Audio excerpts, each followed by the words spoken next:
اللہ تعالیٰ کی جتنی بھی صفات ہیں وہ ساری کی ساری صفات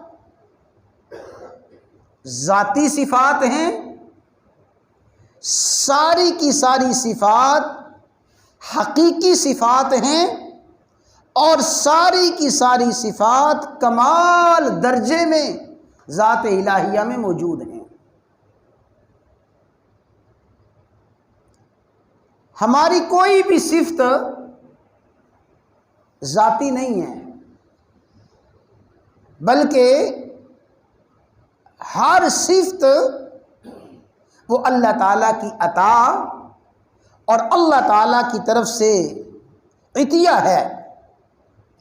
ذاتی صفات صرف اور صرف اللہ تبارک و تعالیٰ کے وجود میں پائی جاتی ہیں، اور اللہ تعالیٰ کی صفات حقیقی صفات ہیں۔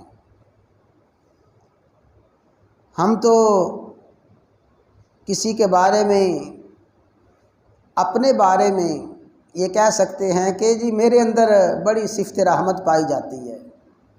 ہو سکتا ہے صفت رحمت کا کوئی 10واں حصہ بھی نہ پایا جائے، زیادہ تر ہمارے اندر صفت رحمت کی بجائے صفت غضب کا غلبہ ہو۔ تو اللہ تعالیٰ کی ساری صفات حقیقی ہیں، ذاتی ہیں۔